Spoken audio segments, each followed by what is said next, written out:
Hey, what's up, everybody? Welcome back to News Dose, and I got some good news, I got some bad news, and unfortunately, I got some even worse news to cover today, and quite honestly, I'm actually a bit surprised that there hasn't been more coverage for this, because the gaming landscape very well potentially just changed in a major way. Not only for this generation, but also for next generation as well, because it may have just been completely put on hold. Yeah, this is an actual thing, and we're going to talk all about that today. Plus, Nintendo fans are furious right now because the theme of the year for them is both in terms of success and also greed. Well, the thing is that Nintendo's greed has now hit an all-time low. First, though, I do want to thank my supporters on Patreon and on YouTube memberships. Thank you just so much for what you do, and you will receive this video through early access. Let's go get right into things, though, starting off with PlayStation and a brand new publishing deal that they just announced for PlayStation and PC. Their new partner is with Bad Robot Games, which is a very interesting studio in the sense that the game that they're working on is a 4-player cooperative game directed by the original Left 4 Dead lead designer.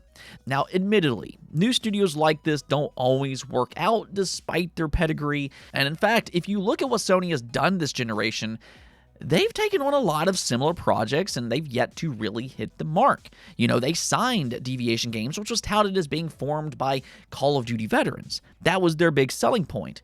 But unfortunately, their game just never came to be. And then there's also Haven Studios, which we haven't really seen their game quite yet, but it was formed by none other than Jade Raymond, another popular name within the gaming industry because of her work on Assassin's Creed. She, however, has since been let go from the studio, which isn't exactly a great sign for fair games. But either which way, it seems like Sony is very willing to take these type of risks when it comes to new studios that's led by popular names, because who knows? Maybe their game could be the next big live service title. And as we all know, Sony is kind of throwing darts in the hopes that they'll hit the bullseye on at least one of these live service projects. What I will say here, though, is that I do prefer this direction as opposed to what they did under Jim Ryan. And what I mean by that is that at the very least, it's a third-party contract. You know, they're not shoehorning one of their single-player studios on a live service game, and also, at least so far, they haven't acquired Bad Robot Games like they did with the Concord studio and also New Haven. I mean, I think that's what makes those projects just so embarrassing for Sony. I mean, Sony has already canceled like 10+ live service games by this point, but those two specifically stands out because they were so confident in what they were working on that they flat out acquired those studios.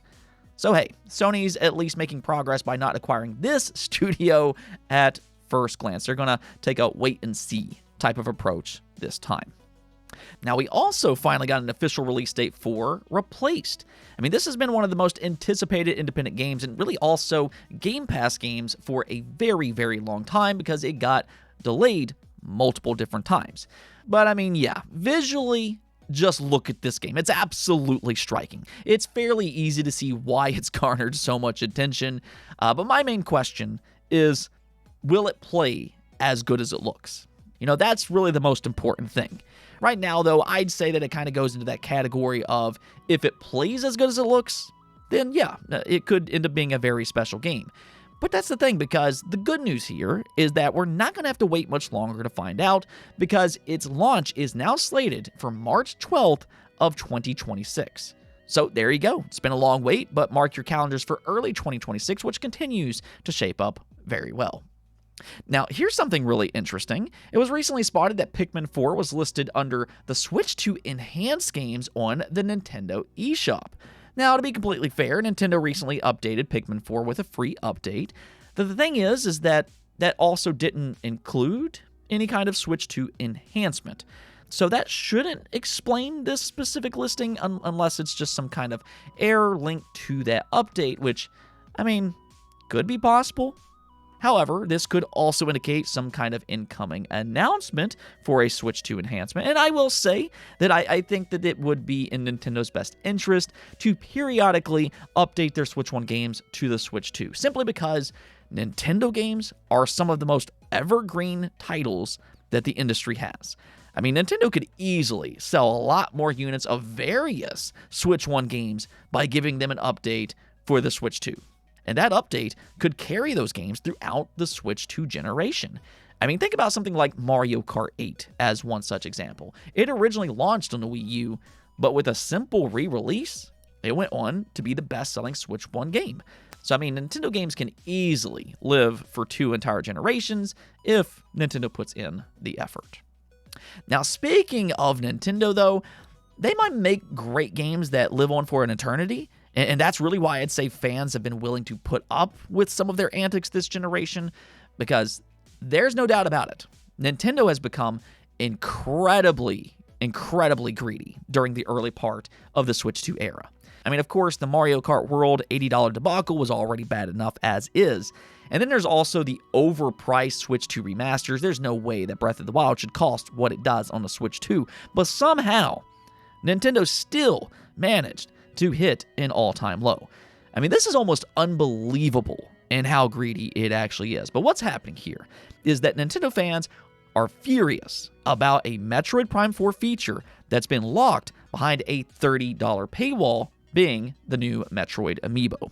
Now, Amiibo features aren't necessarily anything new, but this time it is a bit different than just, the Mario Amiibo unlocks something like Star Shards, as an example, or something like that. Instead here, though, fans have kind of noticed that the desert bike section in Metroid Prime 4 doesn't have music. And it's not like the desert section has been greatly received in the first place. In reality, it's probably the most criticized section of the entire game. So you would think that maybe some good music might at least make that lonely, empty journey in the desert a bit more enjoyable, because music is actually a very important component for games. When you think about some of the all-time greatest games ever made, the music is often a big part of those games as well, because it's the music that really sets the tone and the atmosphere for those games. But oddly, that's just not there in Metroid Prime 4, or at least in the desert. And apparently, that's because the music is actually locked behind the new Metroid Amiibo, which ironically has risen in price quite dramatically this past year. So I guess Nintendo is using the music to sell people on its increased price, which that sounds absolutely ridiculous, because it truly is. I mean, it's one thing to lock a bonus feature behind an amiibo or a cosmetic, but music, on the other hand, is a core aspect of a game. Like, this is almost unbelievable in how greedy it actually is. And I don't want to hear any kind of defense for Nintendo either. These multi-billion-dollar companies do not need your defense for their greed. These companies are not your friends. You need to stop treating them as if they're your friend. They're not. And I just view this as indefensible. I mean, can you imagine playing a Halo game or a Zelda game without their iconic music? They just wouldn't hit quite the same, because, again, you might not realize how important music is to games, but it absolutely is. And hopefully, this won't be a trend going forward. I mean, if this gets accepted, then what other features could Nintendo lock behind Amiibo in the future? I mean, really think about that before you start to try to defend them. All right, now one more thing before we go, though, and I'm a bit surprised more people aren't talking about this, because this very well could be one of the biggest news stories of the year when all is said and done.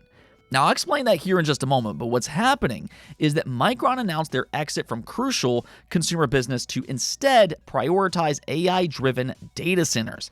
And that is a massive announcement with ginormous ramifications for consumers and for products that uses RAM.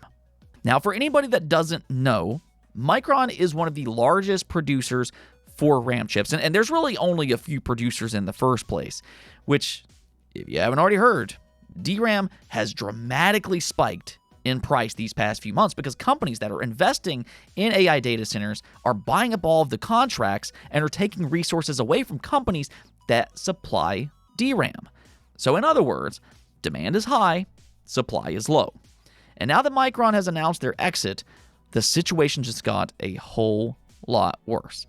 Now all of a sudden, that DRAM supply could shrink even more than it already has, and that means the prices could continue to rise until these AI data centers eventually finish up with their expansions, which could still be several years away.